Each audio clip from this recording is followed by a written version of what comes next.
أعوذ بالله من الشيطان الرجيم. بسم الله الرحمن الرحيم. الحمد لله رب العالمين الرحمن الرحيم مالك يوم الدين. إياك نعبد وإياك نستعين اهدنا الصراط المستقيم صراط الذين أنعمت عليهم غير المغضوب عليهم ولا الضالين.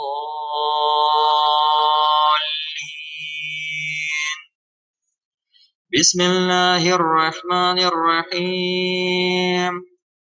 لا يحب الله الجهر بالسوء من القول إلا من ظلم وكان الله سميعا عليما. إن تبدوا خيرا أو تخفوه أو تعفوا عن سوء فإن الله كان عفوا قديرا. إن الذين يكفرون بالله ورسله ويريدون أن يفرقوا بين الله ورسله ويقولون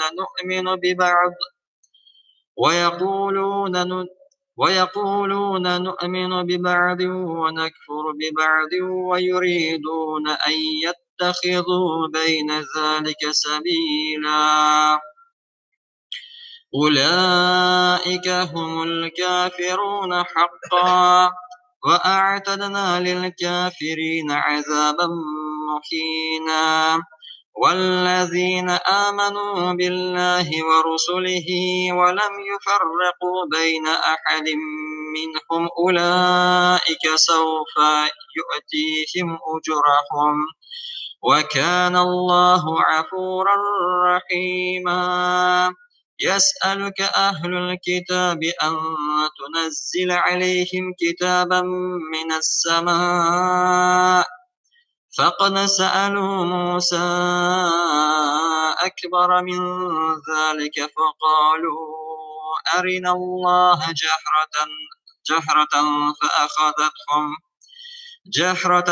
فأخذتهم الصاعقة بظلمهم ثم اتخذوا العجل من بعد ما جاءتهم البينات فعفونا عن ذلك وآتينا موسى سلطانا مبينا. ورفعنا فوقهم الطور بميثاقهم وقلنا لهم ادخلوا الباب سجدا وقلنا لهم لا تعدوا في السبت وأخذنا منهم ميثاقا غليظا. فبما نقضهم ميثاقهم وكفرهم بآيات الله وقتلهم الأنبياء بغير حق وقولهم قلوبنا غلف بل طبع الله عليها بكفرهم فلا يؤمنون إلا قليلا.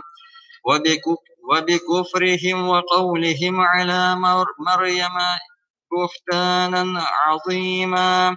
وقولهم إنا قتلنا المسيح عيسى ابن مريم رسول الله وما قتلوه وما صلبوه ولكن شبه لهم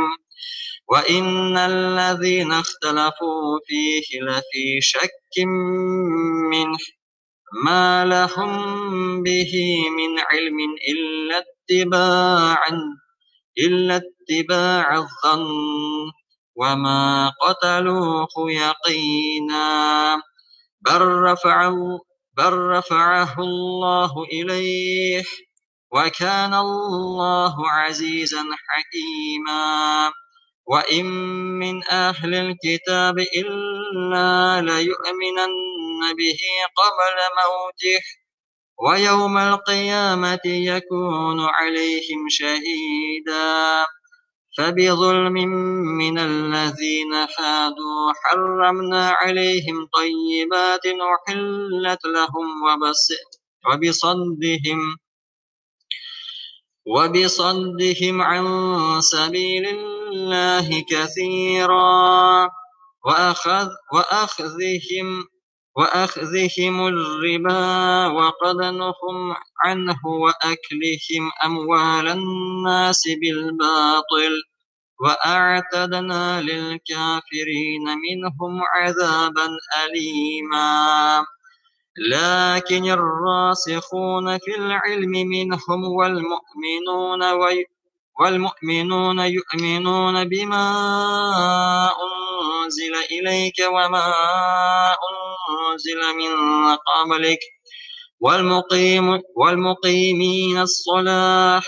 والمؤتون الزكاة والمؤمنون بالله واليوم الآخر أولئك سنؤتيهم أجرا عظيما.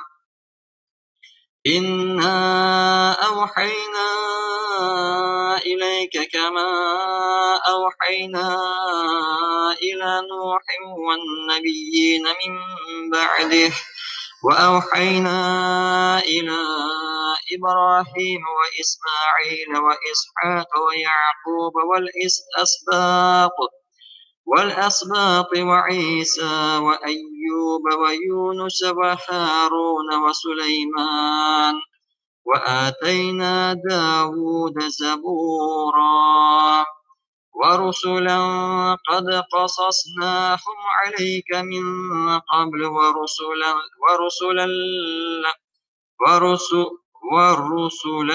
لم نقصصهم عليك وكلم الله موسى تكليما.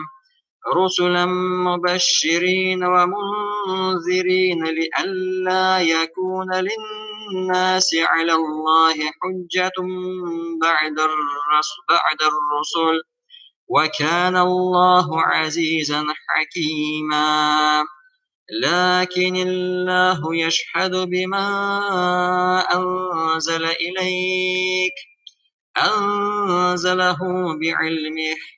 والملائكة يشهدون وكفى بالله شهيدا. إن الذين كفروا وصدوا عن سبيل الله قد ضلوا ضلالا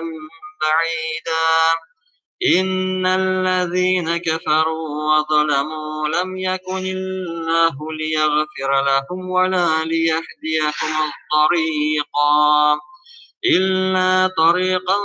إلا طريق جهنم خالدين فيها أبدا وكان ذلك على الله يسيرا. يا أيها الناس قد جاءكم الرسول بالحق من ربكم فآمنوا خيرا لكم وإن تكفروا فإن لله ما في السماوات والأرض وكان الله عليما حكيما.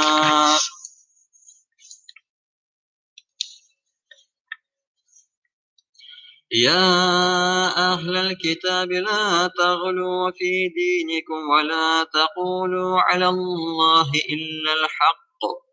إنما المسيح عيسى ابن مريم رسول الله وكلمته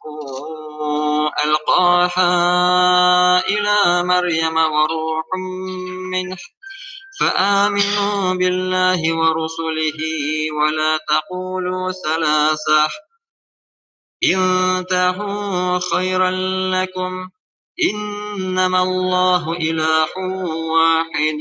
سبحانه أن يكون له ولد له ما في السماوات وما في الأرض وكفى بالله وكيلا. لن يستنكف المسيح أن يكون عبدا لله ولا الملائكة المقربون ومن يسكن ومن يستنكف عن عبادته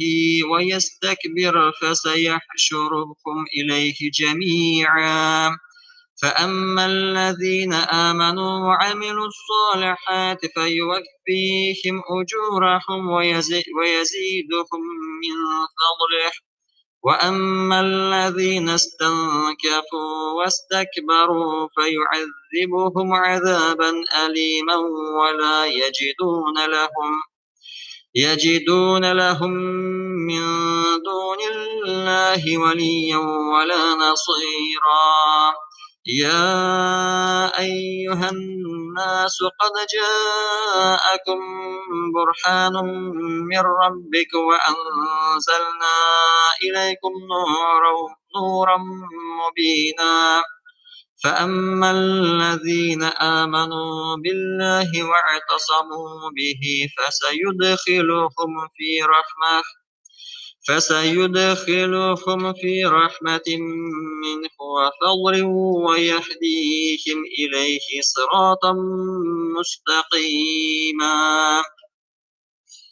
يستفتونك قل الله يفتيكم في الكلالة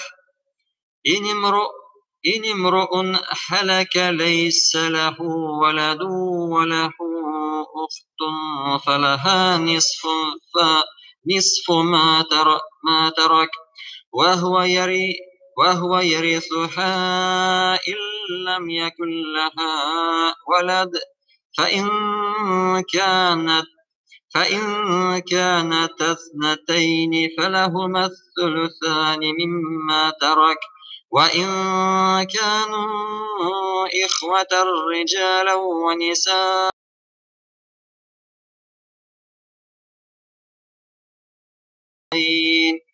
يبين الله لكم أن تضلوا والله بكل شيء عليم بسم الله الرحمن الرحيم يا أيها الذين آمنوا أوفوا بالعقود أحلت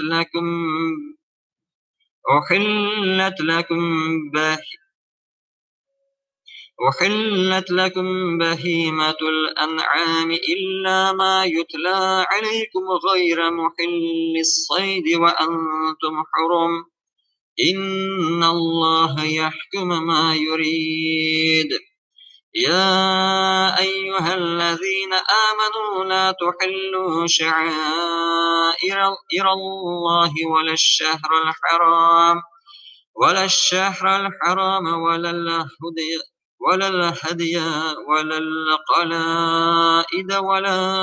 آمن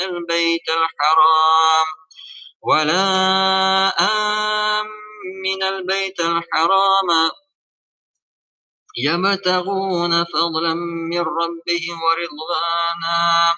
وإذا حللتم فاصطادوا ولا يجرمنكم شنآن قوم أن صدوكم عن المسجد الحرام أن تعتدوا وتعاونوا على البر والتقوى ولا تعاونوا على الإثم والعدوان واتقوا الله إن الله شديد العقاب حرمت عليكم الميتة والدم ولحم الخنزير وما أحل لغير الله به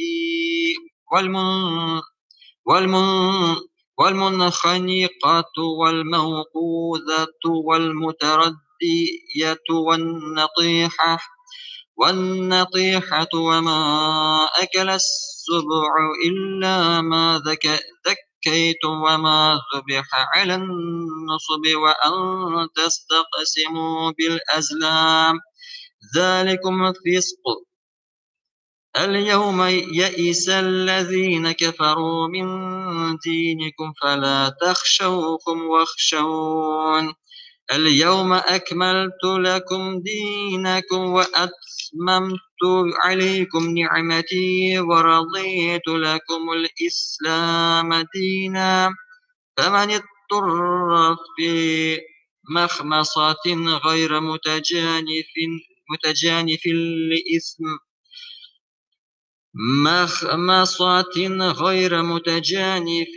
لإثم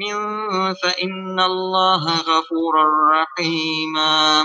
يسألونك ماذا أحل لهم قل أحل لكم الطيبات وما علمتم من الجوارح مكلبين تعلمونهن مما علمكم الله. فكلوا مما أمسكنا عليكم واذكروا اسم الله عليه واتقوا الله إن الله سريع الحساب. اليوم أحل لكم الطيبات وطعام الذين أوتوا الكتاب حل لكم وطعامكم حل لهم.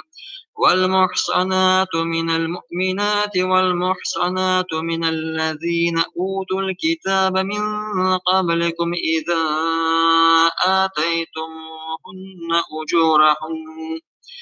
آتيتموهن أجورهن محصنين غير مسافحين ولا متخذي أخدان. ومن يكفر بالإيمان فقد حبط عمله وهو في الآخرة من الخاسرين. يا أيها الذين آمنوا إذا قمتم إلى الصلاة فاغسلوا وجوهكم وأيديكم إلى المرافق وامسحوا برؤوسكم وأرجلكم إلى الكعبين وإن كنتم جنبا فاطهروا وإن كنتم مرضى أو على سفر أو جاء أحد منكم من الغائط أو لامستم النساء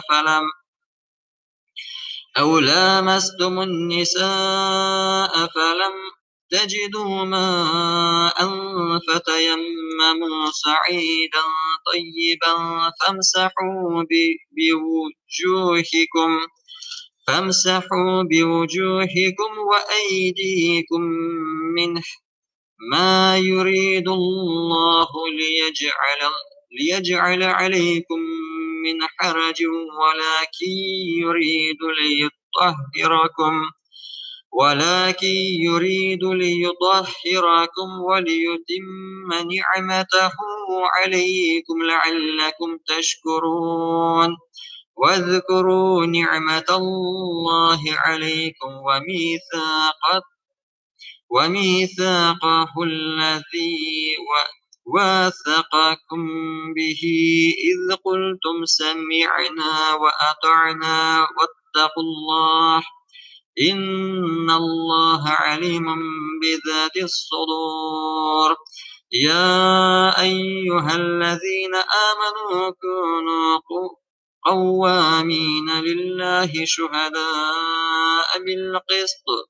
ولا يجرمنكم شنآن قوم على ألا تعدلوا اعدلوا هو أقرب للتقوى واتقوا الله إن الله خبير بما تعملون. وعد الله الذين آمنوا وعملوا الصالحات لهم مغفرة وأجر عظيم.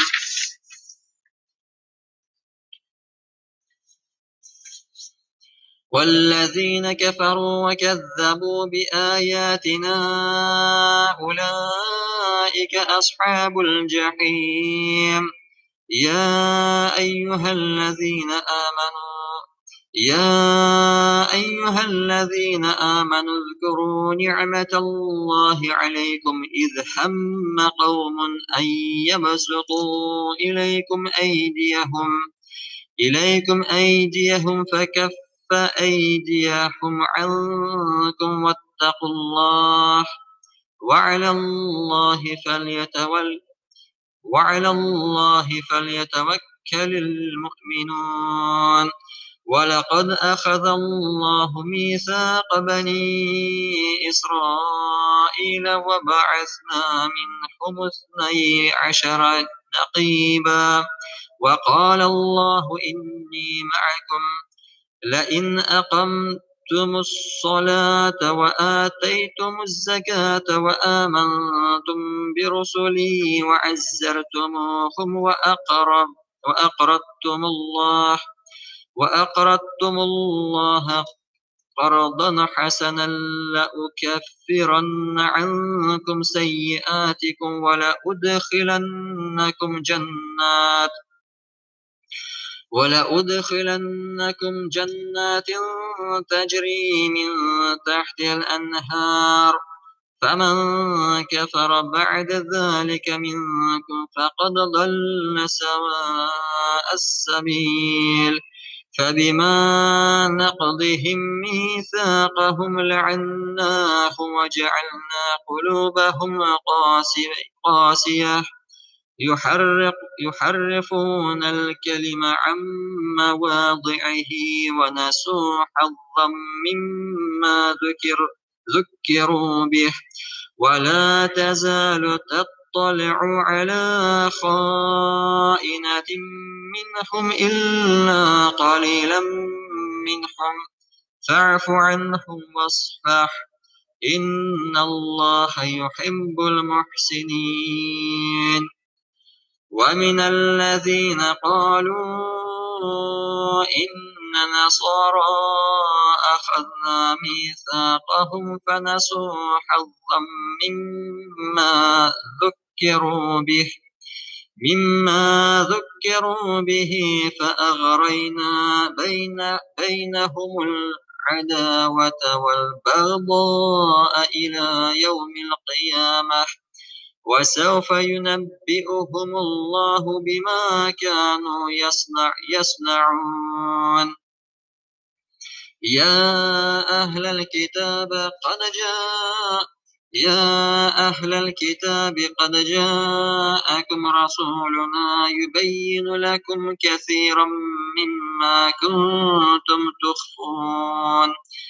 مما كنتم تخفون من الكتاب ويعفو عن كثير.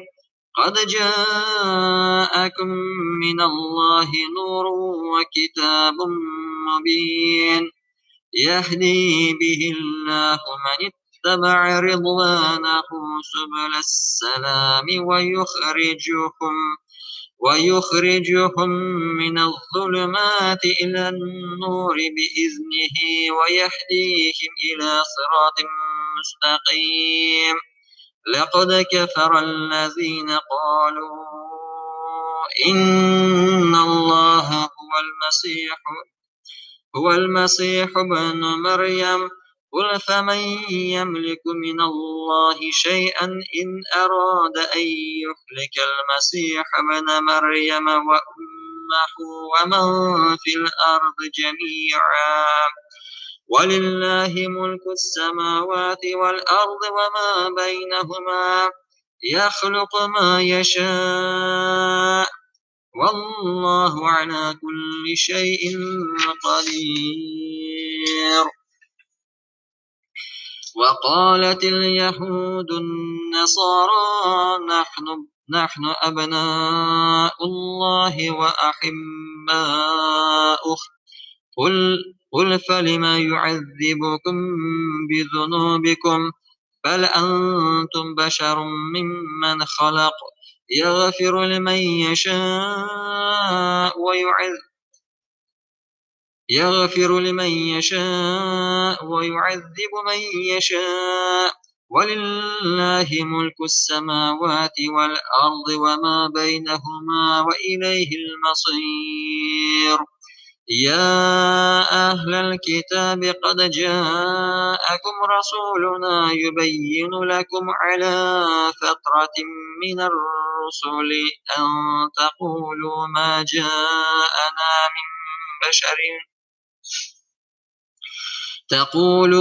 جاءنا من بشير ولا نذير فقد جاءكم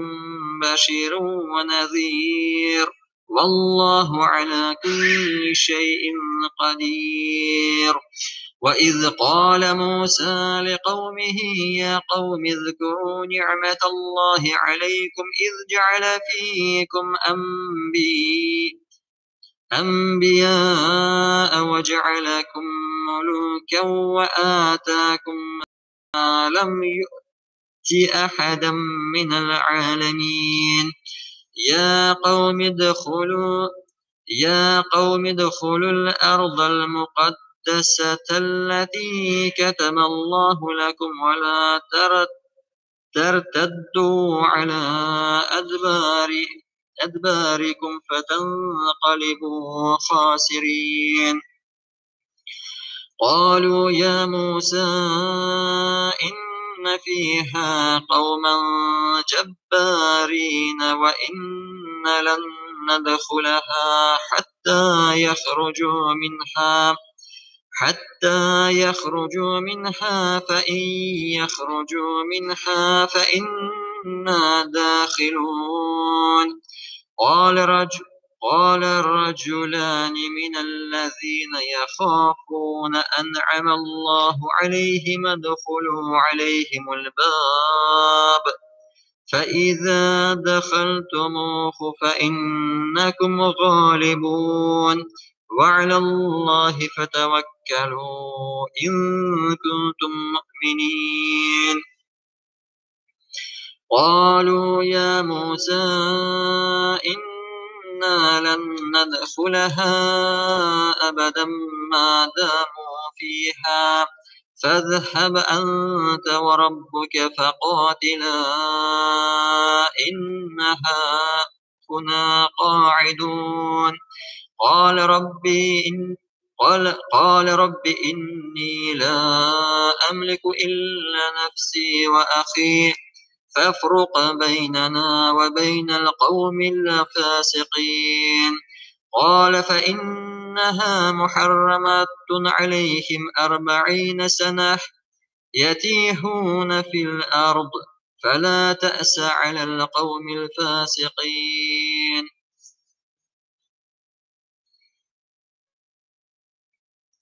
واتل عليهم نبأ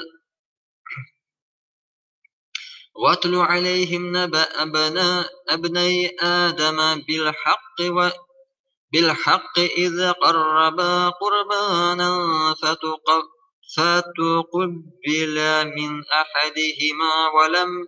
يتقبل من الآخر قال لأقتلنك قال إنما يتقبل الله من المتقين لئن بسطت إلي يدك لتقتلني ما أنا بباسط يدي إليك لأقتلك إني أخاف الله رب العالمين إني أريد أن تبوء بإثمي وإثمك فتكون من أصحاب النار وذلك جزاء الظالمين فطوعت له نفسه قتل أخيه فقتله فأصبح من الخاسرين فبعث الله غرابا يبحث في الأرض ليريه كيف يواري سوءة أخيه قال يا ويلتى أعجزت أن أكون مثل هذا الغراب فأواري يا سوءة أخي فأصبح من النادمين.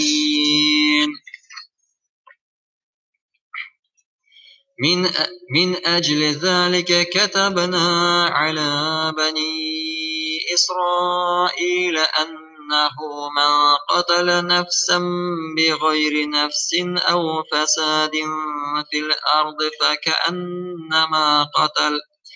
فك فكأنما قتل الناس جميعا ومن أحياها فكأنما أحيا الناس جميعا. ولقد جاءتهم رسلنا بالبينات ثم إن كثيرا منهم بعد ذلك في الأرض لمسرفون. إنما جزاء الذين يحاربون الله ورسوله ويسعون في الأرض فسادا أن يقتلوا أو يصلبوا أو تقطع أيديهم وأرجلهم من خلاف أو ينفوا من الأرض. ذلك لهم خزي في الدنيا ولهم في الآخرة عذاب عظيم. إلا الذين تابوا من قبل أن تقدروا عليهم فاعلموا أن الله غفور رحيم. يا أيها الذين آمنوا اتقوا الله وابتغوا إليه الوسيلة وجاهدوا في سبيله لعلكم تفلحون. إن الذين كفروا لو أن لهم ما في الأرض جميعا ومثله معه ليفتدوا به من عذاب يوم القيامة ما تقبل منهم ولهم عذاب أليم. يريدون أن يخرجوا من النار وما هم بخارجين منها ولهم عذاب مقيم. والسارق والسارقة فقطعوا أيديهما جزاء بما كسبا نكالا من الله والله عزيز حكيم. فمن تاب من بعد ظلمه وأصلح فإن الله يتوب عليه إن الله غفور رحيم. ألم تعلم أن الله له ملك السماوات والأرض يعذب من يشاء ويغفر لمن يشاء والله على كل شيء قدير.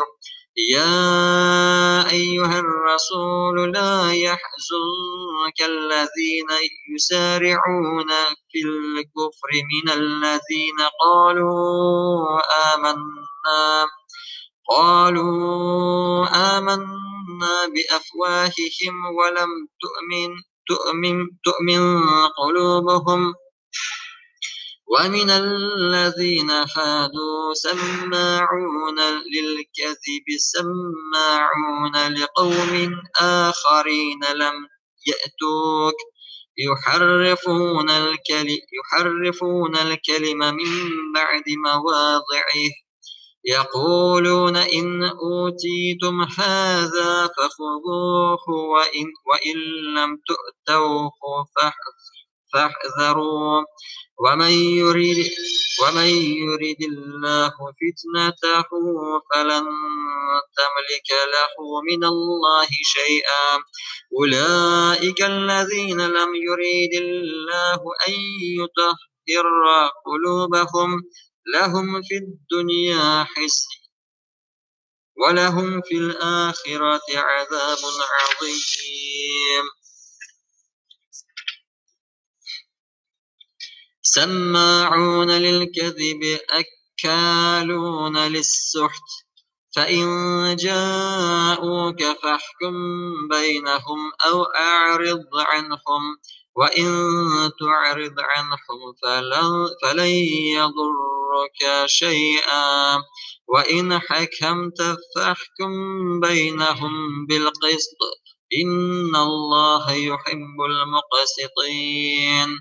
وكيف يحكمونك وعندهم التوراة فيها حكم الله ثم يتولون من بعد ذلك وما أولئك بالمؤمنين إنا أنزلنا التوراة فيها هدى ونور يحكم بها النبيون الذين أسلموا للذين هادوا والربانيون والأحبار بما استحفظوا من كتاب الله وكانوا عليه شهداء فلا تخشوا الناس واخشوني ولا تشتروا بآياتي ثمنا قليلا ومن لم يحكم بما أنزل الله فأولئك هم الكافرون وكتبنا عليهم فيها أن النفس بالنفس والعين بالعين والأنف بالأنف والأذن بالأذن والسن بالسن والجروح قصاص فمن تصدق به فهو كفارة له ومن لم يحكم بما أنزل الله فأولئك هم الظالمون وقفينا على آثارهم بعيسى ابن مريم مصدقا لما بين يديه من التوراة وآتيناهم الإنجيل فيه هدى ونور ومصدقا لما بين يديه من التوراة وهدى وموعظة للمتقين وليحكم أهل الإنجيل بما أنزل الله فيه ومن لم يحكم بما أنزل الله فأولئك هم الفاسقون وأنزلنا إليك الكتاب بالحق مصدقا لما بين يديه من الكتاب ومهيمنا عليه فاحكم بينهم بما أنزل الله ولا تتبع أهواءهم عما جاءك من الحق لكل جعلنا منكم شرعة ومنهاجا ولو شاء الله لجعلكم أمة واحدة ولكن ليبلوكم فيما آتاكم فاستبقوا الخيرات إلى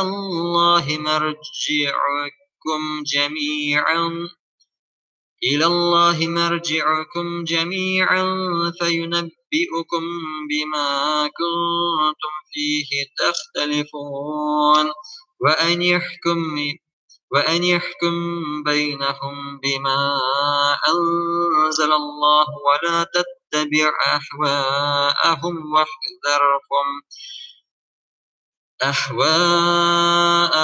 واحذرهم أن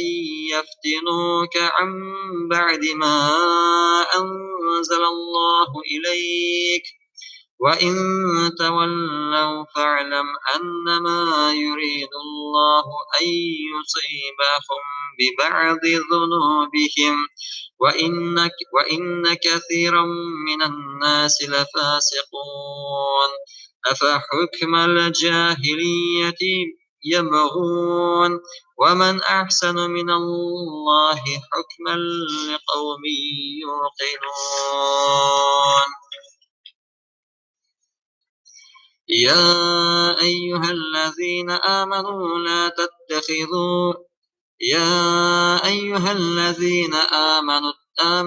لا تتخذوا اليهود والنصارى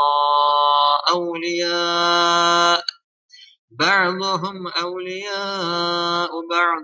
ومن يتولهم منكم فإنه منهم إن الله لا يهدي القوم الظالمين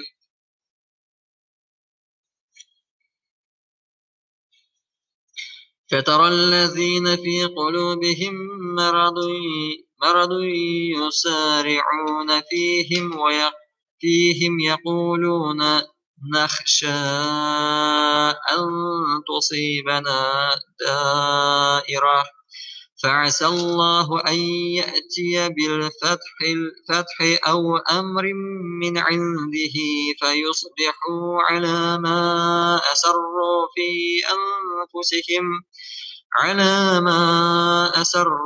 في أنفسهم نادمين ويقول الذين آمنوا أهؤلاء الذين أقسموا بالله جهد أيمانهم إنهم لمعكم حبطت أعمالهم فأصبحوا خاسرين يا أيها الذين آمنوا من يرتد منكم عن دينه فسوف يأتي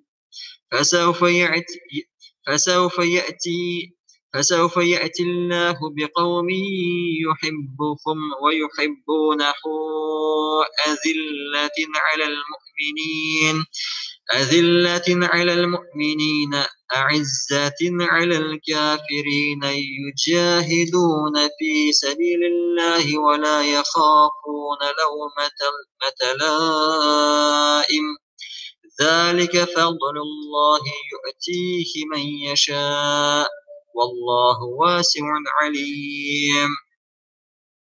إنما وليكم الله ورسوله والذين آمنوا الذين يقيمون الصلاة ويؤتون الزكاة وهم راكعون ومن يتول الله ورسوله والذين آمنوا فإن حزب الله هم الغالبون يا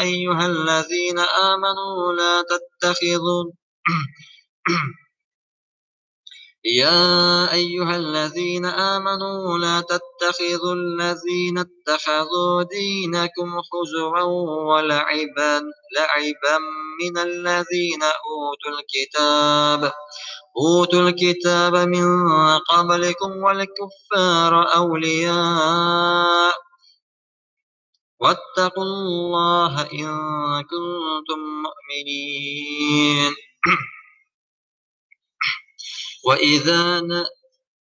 وإذا ناديتم إلى الصلوات اتخذوها هزوا ولعبا ذلك بأنهم قوم لا يعقلون قل يا أهل الكتاب هل تنقمون منا إلا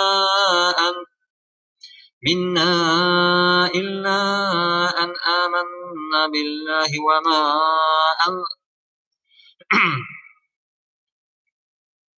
قل يا أهل الكتاب هل تنقمون منا إلا أن آمنا بالله وما أنزل إلينا وما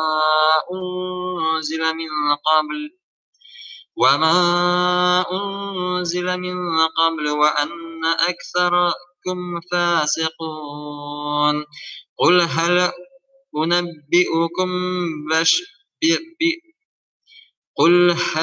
أنبئكم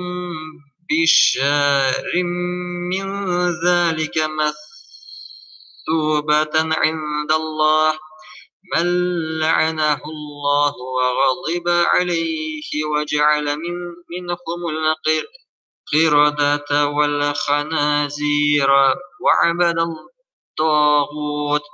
أولئك شر مكانا وأضل عن سواء السبيل وإذا جاءوكم قالوا آمنا وقد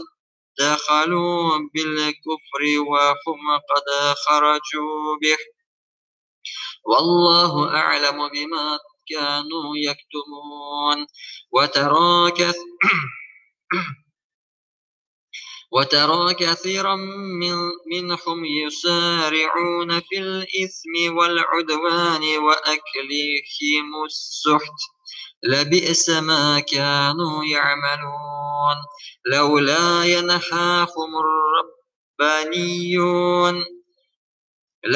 ينهاهم الربانيون والأحبار عن قولهم الإثم وأكلهم السحت لبئس ما كانوا يصنعون وقالت اليهود يد الله مغلولة غلت أيديهم ولعنوا بما قالوا بل يداه مبسوطتان ينفق كيف يشاء وليزيدن كثيرا منهم ما أنزل إليك من ربك طغيانا وكفرا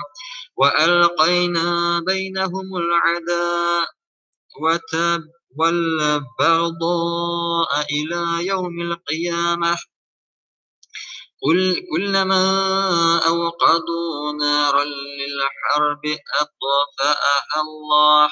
ويسعون في الأرض فسادا والله لا يحب المفسدين ولو أن أهل الكتاب آمنوا واتقوا لكفرنا عنهم سيئاتهم ولأدخلناهم جنات النعيم ولو أنهم أقاموا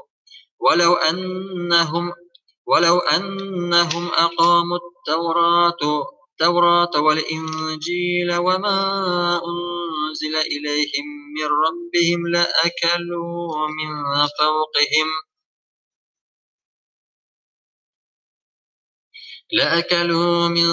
فوقهم ومن تحت أرجلهم منهم أمة مقتصدة وكثير منهم ساء ما يعملون يا أيها الرسول بلغ ما أنزل إليك من ربك وإن لم تفعل فما بلغت رسالته والله يعصمك من الناس إن الله لا يهدي القوم الكافرين قل يا أهل الكتاب لستم على شيء حتى تقيموا التوراة والإنجيل وما أنزل إليكم من ربكم وليزيدن كثيرا منهم ما أنزل إليك من ربك طغيانا وكفرا فلا تأسى على القوم الكافرين إن الذين آمنوا والذين هادوا والصابئون والنصارى من آمن بالله واليوم الآخر وعمل صالحا فلا خوف عليهم ولا هم يحزنون لقد أخذنا ميثاق بني إسرائيل وأرسلنا إليهم رسلا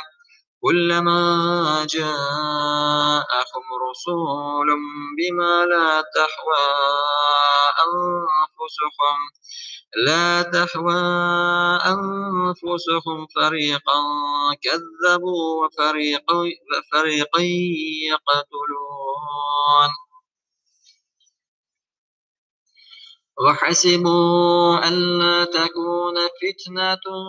فعموا وصموا ثم تاب الله عليهم ثم عموا وصموا كثير منهم والله بصير بما يعملون لقد كفر الذين قالوا إن الله هو المسيح ابن مريم وقال المسيح يا بني إسرائيل اعبدوا الله ربي وربكم إنه من يشرك بالله فقد حرم الله عليه الجنة ومأواه النار وما للظالمين من أنصار لقد كفر الذين قالوا إن الله ثالث ثلاثة وما من إله إلا إله واحد وإن لم ينتهوا عما يقولون ليمسن الذين كفروا منهم عذاب أليم أفلا يتوبون إلى الله ويستغفرونه والله غفور رحيم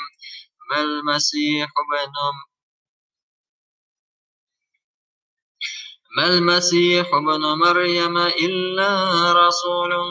قد خلت من قبله الرسل وأمه صديقة كان يأكلان الطعام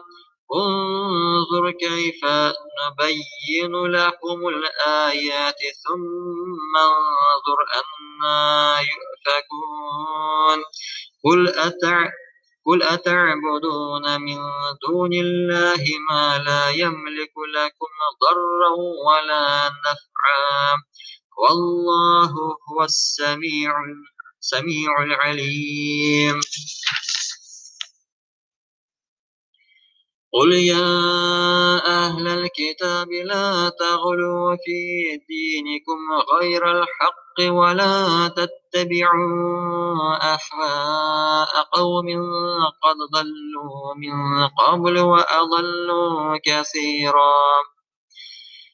وأضلوا كثيرا وضلوا عن سواء السبيل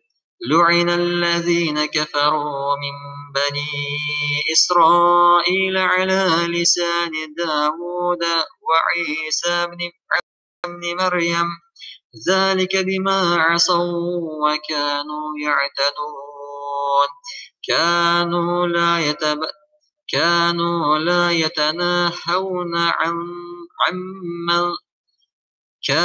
لا يتناهون عن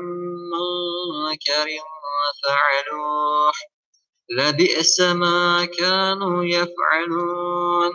ترى كثيرا منهم يتولون الذين كفروا لبئس ما قدمت لهم أنفسهم أن سخط الله عليهم وفي العذاب هم خالدون ولو كانوا يؤمنون بالله والنبي وما أنزل إليه ما اتخذوهم أولياء ولكن كثيرا منهم فاسقون صدق الله العظيم سبحان ربك رب العزة عما يصفون وسلام على المرسلين والحمد لله رب العالمين